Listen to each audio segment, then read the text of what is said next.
Mr. Hart, we welcome you here this morning, and we're ready for your opening remarks. Thank you. Good morning, Commissioners. Thank you for letting me be here. Service to others is the rent we pay for the space we occupy here on this earth. Public service is part of the motivation for me being here today. Public service has never been about being appreciated. Public service has never been about being recognized for the good job that you know you're doing. It's about the value of serving the people who need you, your assistance to them, the advice you give, and giving a voice to those who are voiceless is the reward for public service. If you tell a lawyer joke, you'll get a laugh because you're laughing about the profession in the abstract. If you ask that same listener to say something bad about their attorney, you'll get an argument.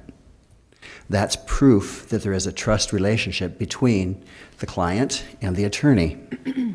That layperson has absolute confidence in their personal attorney. I graduated from law school in 1979 and passed the bar in Illinois. I've worked in Iowa in prosecution since that time, when I passed the bar in 1980. I love my state. I treasure what I do. I am grieved to hear the words used to describe the current reputation of the judicial system. Isolated, arrogant, aloof, remote, disconnected, and disengaged. That's being charitable. I feel I understand my fellow residents in Iowa, and as an elected public official, I know how to get the message out. I know that this is a retail proposition. It's not wholesale. It's person to person. It's face to face. And that interchange is what we need to make the court aware and make the court present to the population. You cannot hold in high regard that which you do not know, and you cannot know that which you are not exposed to. You must be physically present to you, and even if in close physical proximity, you must dialogue, you must interact with, and you must be part of that proximity. I can only speak from where I come from. I come from Northwest Iowa. I am the oldest son in a family of 14, born and raised on a farm that my family homesteaded in Palo Alto County. Besides my usual farm chores, my job was to keep order and good relations between everyone in that organization. That background served me well for 26 years as county attorney. I enjoyed visiting with Justice Wiggins last week. He grew up in Northwest Chicago, and I grew up in Northwest Iowa. He went to law school in Iowa, and I went to law school in Chicago. There I worked as the Associate General Corporate Counsel in a real estate firm. And we moved back to Iowa. We returned to Northwest Iowa when we started having children. My wife and I have been married for 38 years. When we first moved back, I worked as the assistant county attorney in 8 counties in Northwest Iowa. I treasure those relationships and those experiences in the local courthouses in those 8 counties. In 1984, I was appointed to fill the vacancy in Palo Alto County, and I operated my private practice there at the same time until 1988, when I was made full-time for the county. When I started in 84, there were only 12 county attorneys that were full-time. Today, there are more than 60 of the 99 counties that have full-time county attorneys. I prosecuted criminal felony trials, hundreds of misdemeanor trials. I did the juvenile work, the child in need of assistance petitions, the juvenile delinquencies, the termination of parental rights. I advised the other elected county officials, the Board of Supervisors, on a weekly basis, the auditor, the assessor, the treasurer, the recorder, the sheriff's office. A prosecutor must work with all sorts of law enforcement and service providers, deputy sheriffs, chiefs of police, city officers, the Department of Natural Resources, the fire marshal, the FBI, the Iowa Attorney General's Office, Immigrations and Customs Enforcement, the U.S. Attorney's Office, and the U.S. Marshal's Office. All of these relationships require the personal trust of the county attorney's office. In preparing for this interview, someone asked me the question, would I be willing to raise the money necessary to stand for retention if I were appointed or faced getting voted out of office? The answer to that, I think, is we learn by doing, but we lead by being available, being physically present, being accessible. Elected public service, appointed public service, is not about security. That is an inherent risk, and it's part of the dynamic in making you do your job. Security in public offices is something that exists, I think, when I went to school in Chicago. It described the Chicago political machine, vote early and vote often. That's what job security is in public service. In my view, if you want security in public service, get an annuity. If you want appreciation, make sure you have a dog when you get home at night. Public service is not about securing your position. It's about doing the job and recognizing the dynamic that requires performance or being voted out of office. As county attorney, there's a constant daily opportunity to express yourself, to interface, to dialogue with the people that you serve. I would bring that same awareness that this is a retail proposition to the job. In Northwest Iowa, we have a saying on the farm, everyone has to get their own carcass to market. I am responsible for my actions. I'm responsible for my presentation of an elected official. I can only invite and collegially express a desire to work with the others on the bench and express my ideas of what community contacts and consensus building would look like. I would invite the other justices to share their awarenesses and their outreach according to their personalities. I would engage the community in restoring the confidence and the credibility of our court system. There's been a lot of talk about the link on the Supreme Court website to request a speaker. That has served us well in the past. These are different days.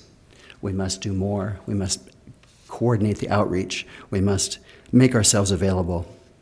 And until we are willing to admit we have a large problem, the large solution will not appear. Only after admitting we have a huge problem will there be a solution made. This is requiring a full-throated clarion call for outreach to the members of the court.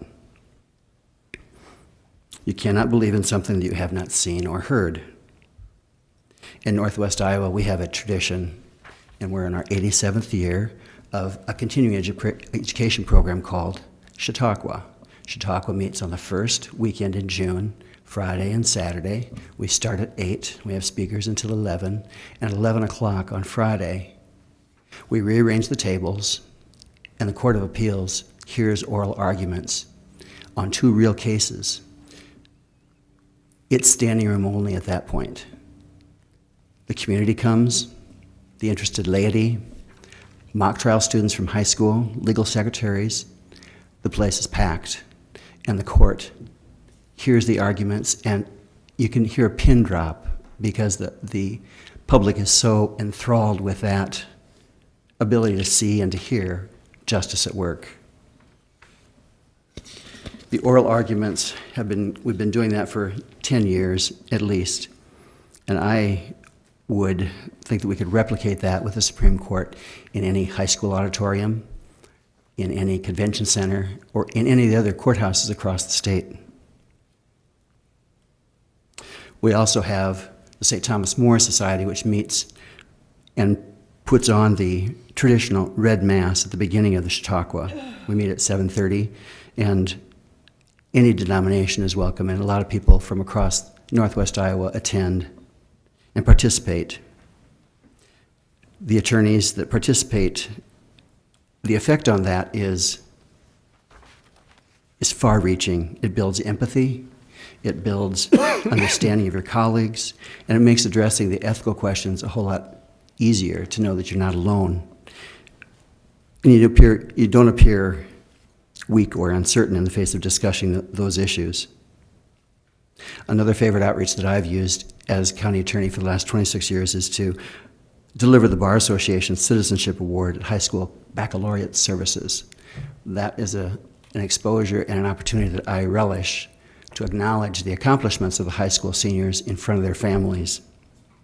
Another outreach that I've enjoyed is Career Day at the local community college, answering questions and encouraging young students to take an interest in the legal profession. I also enjoy making myself available at mock trial, coaching and judging in the local communities. The public service that I've had is served on Meals on Wheels, a board of directors for Upper Des Moines Opportunity. That serves the same counties in northwest Iowa. There are 13 counties that serves. I was on the board of directors for that. We began the CASA in 1986 in Palo Alto, Kossuth, Emmett, Clay, and Dickinson counties. And that is to assess and to answer the need for assistance for victims of sexual abuse and sexual assault. The administration of justice is something that I'm very familiar with. And with the budget shortfalls and the closing the clerk's offices at 2:30 on Tuesdays and Thursdays, we encourage the clerk, and the clerk has in the past put the county attorney's number on the door. If you have any questions, we can answer those questions. That's collaborative. That is filling the need. Placement of someone who's subject to a mental health commitment in the middle of the night is another example of making it work. I answered those calls personally, and it was hours to try and find a bed, to try and find funding, and then make the psychiatrists and the judge aware of what's going on and making that work. That's the collaborative effort that I'm capable of and we've done in the past, and I look forward to doing that in the future. I enjoy doing my own legal research. I enjoy doing my own writing for the appellate cases that I have had. Not that many, but I enjoyed it. I firmly believe that it's important to deliver justice as efficiently as possible. We cannot overstate the need to reestablish a sense of community among the other branches of government and among the judiciary and the electorate. We cannot afford a repeat of November 2010. Without the effective public presence of the court, without restored credibility and public confidence, any administrative concerns that we have, like the delivery of appellate decisions on time, those concerns won't amount to anything more than rearranging the deck chairs on a ship without direction. Find a need and fill it. That's my definition of success. All my years of public service, all the depth and breadth of my legal experience, and my dedication to serving the cause of justice, all of these have brought me to here and to now, and to say that I can answer that call to fill the vacancies on the court. Whatever criticisms I've had of the court, I remain convinced that the courts have a proud heritage of serving justice for all. The best is yet to come. I can't wait to see it happen. This will make us stronger. I want this appointment, and I can do it. Thank you. Thank you, Mr. Hart. Let's start on the left side over here. Mrs. Redenbaugh. Hello, Mr. Hart. Good morning. Thanks for your application. I should acknowledge that I'm from one of those big families from Emmetsburg, too, and that's where I grew up, and that Mr. Hart's family and mine know each other, and he probably sees my mother and my sister Ellen on a regular basis, and that my family has a lot of respect and are grateful for your family's contribution to community, Mr. Hart. I guess what I'd like for you to address that for the commission today is, again, the breadth and depth of your experience as it compares to our pool of candidates. We have some trial lawyers that have had a lot of breadth and depth of experience, plaintiff work, defense work, maybe for insurance companies, a lot of appellate experience. We have district judges that have been district judges for a decade or two, or that have a very rich experience. So not specifically to any candidate, but just in general, how your experience compares to theirs, if you would. I compare being county attorney for 26 years to covering center field, left field, and right field in a baseball game. You take whatever comes your way, whether it's administrative, whether it's criminal, whether it's civil, whether it's advising a client, whether it's having a private practice alongside the county attorney's office. I consider my experience to have done all of those things, the insurance questions, the civil trial work, the criminal trial work, the administrative hearings. I've had exposure to all of that. I've had appellate cases. I've been in this room, I count 4 times. Not successful all the time, but my share. I consider my length of service as important as the different areas of law in which I've practiced. So, yes, thank you for that question. Mr. Holm? Good morning, Mr. Hart. And, Good morning, Mr. Holm. thank you very much for your application. You come from Northwest Iowa. It's a great area of the state, an area of the state that I've had the privilege of performing legal work in over the years. And our mission here as a commission is to find the 9 most qualified people to go up for consideration to appointment to the Supreme Court.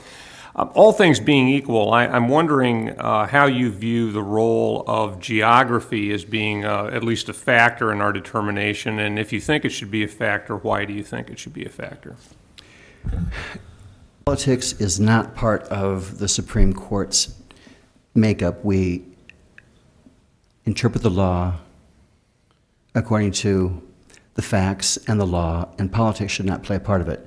However, in the outreach office, in the outreach portion of what needs to be done in this present day and age, all politics is local. Where you are is where you're going to serve. And no matter where you are, that's where you will be available, will be visible, will be effective. I know it's possible to be on the Supreme Court and still maintain your residence in your community. And I would be loath to think that I had to uproot myself and my family and move to Des Moines. I will be here as often and as necessary as I need to be, but I would remain in my community and serve the community, and this sounds cheesy, but witness and the life that I live and the values for which I stand. And geography relates back to all politics is local. You need to be where you are planted. You need to witness and walk the walk where you live. I guess that's my answer. Mr. Brody? Good morning. Good morning. Thank you so much for coming down. Part of my family is up in your county as well. I'm thankful that my last name is different than their last name, I think. They're listening, I'm in trouble, but hey, it's a joke. So. You can pick your friends. Yeah. And I've asked this question before of people in your position. How do you balance, and how would you approach an issue or a case or a matter where you personally felt one way, but your duties required you to do something different? You have to acknowledge that there is a conflict. You have to acknowledge that there is a difference in the way you live your life and what's required of you at the present time.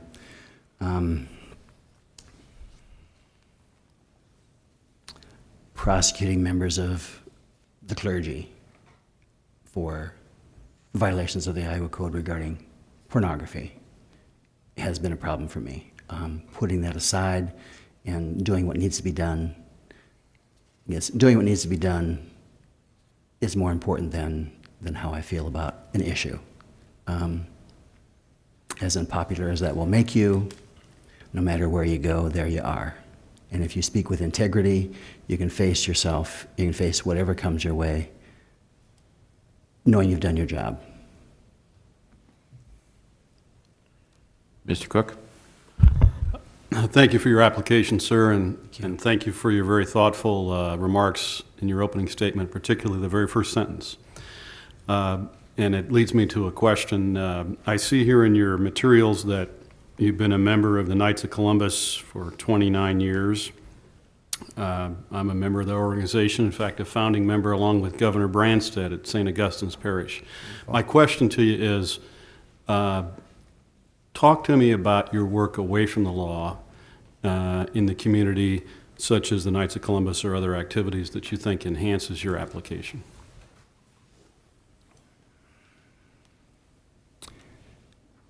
What we do as lawyers is usually in the courthouse or in an administrative setting.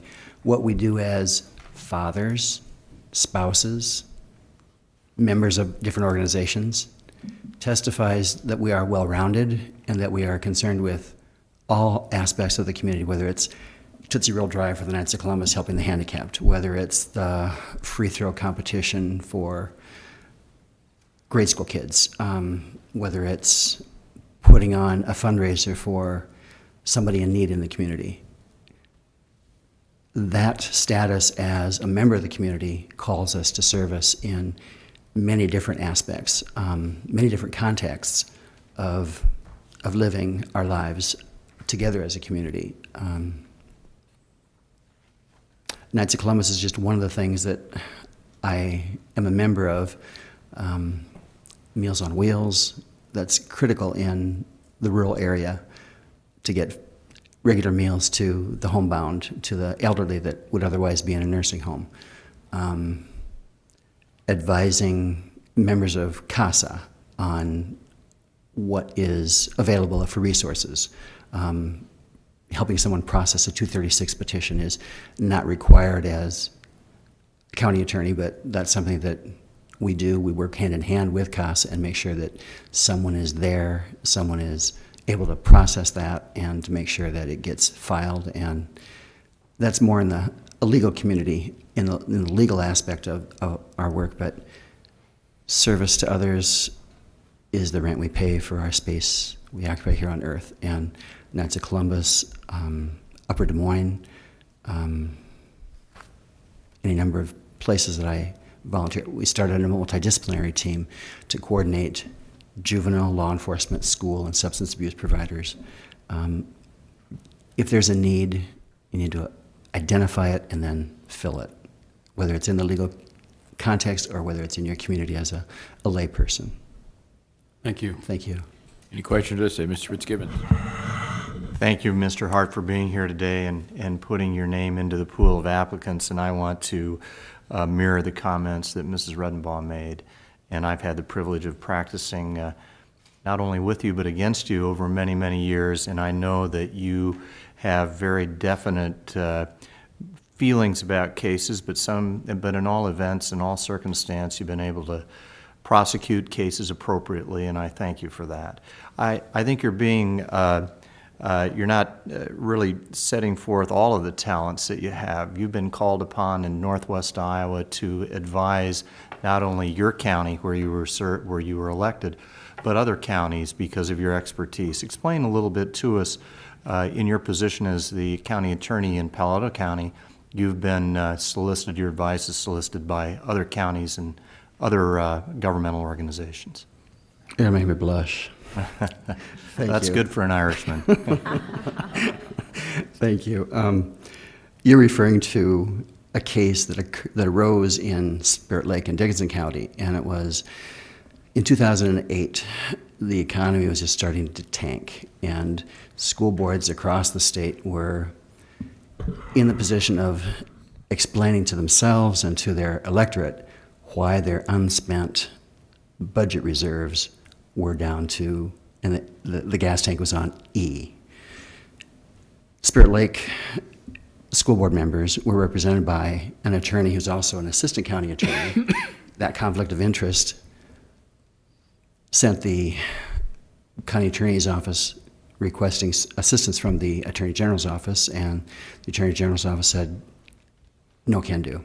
No can do. Our services, and we're stretched to the limit. And Judge Courtney looked at the complaint, and the complaint was filed by 5 members of the Spirit Lake community who were lay people and who drafted a complaint to impeach and throw out the school board members for malfeasance in office and violations of the open meetings law. And looking at that complaint, Judge Courtney said, "You're going to need an attorney. I want an attorney to represent you. It's not fair to proceed without one. The county attorney is supposed to. The Attorney General's office is supposed to." Judge Courtney called around the Northwest Iowa counties, and his request for representation fell on deaf ears until they called me, and he said, "I know you've done an injunction for open meetings violations for Upper Des Moines in 1988. I said, "Yes, I did." And he said, "That's good enough for me, and I'm going to ask you," and he looks over the top of his glasses, and when he looks over the top of his glasses, "I'm going to ask you, I'm going to invite you." You know that's more than an invite. I worked on that case from May of 2008 until October of 2008, and we did depositions, and we did all sorts of discovery, and I couldn't ask the sheriff in Dickinson County to investigate the school board members in Dickinson County, so we asked the Emmett County Sheriff. The Emmett County Sheriff, as a favor, and under the Iowa Code, was allowed to process some subpoenas, and we did get depositions, and we established clearly that they had violated the open meetings law. During the Iowa School Board Convention, they held meetings of the school board in Des Moines, and they posted the agenda at the Hotel Fort Des Moines, but everybody back in Spirit Lake, nobody knew they were meeting down in Des Moines, and that was a violation. The school board met to try and replace their superintendent, and they hired a search firm, and the search firm said, "Let's meet on November the 9th. So they met November the 9th, and they went into closed session to talk about candidates and replacement and personnel issues. And you can do that under Chapter 21 if the person that's being interviewed requests to go into closed session to avoid irreparable harm to their reputation. There were no candidates. Nobody was there. They used that opportunity to talk about how bad their budget was and who can they sacrifice, who can they affix blame to, and it was supposed to be, every closed session is supposed to be recorded. They didn't record it. We went through hours of tapes, listening to the tapes with judge's permission to open those, and we found that they didn't take minutes, they did not record that session, and they used it to complain and to realize that we're in a world of hurt and our budget is way overdrawn. And we modified the petition from one of impeachment to just open meetings violations, and the judge said we beyond a reasonable doubt, certainly established that there was violations of open meeting. The judge fined them. They had to pay their court costs, and one of them was not reelected. But that's the type of above and beyond the call of duty. I think opposing counsel had a bill for $35,000, and our bill was at least that, and it was a wash. But that's the type of service that we need to provide when we see a need. Thank you. Yeah, we're out of time, Ms. Hart. Okay, We really thank you. appreciate you coming before us today. And do you have anybody you would like to introduce who came down with you today? My brother is there for my backup. James, thank you for being there. We want to give him some FaceTime, you know. Thank you, Peter. Thank you. Thank you. Thank you. Thank you.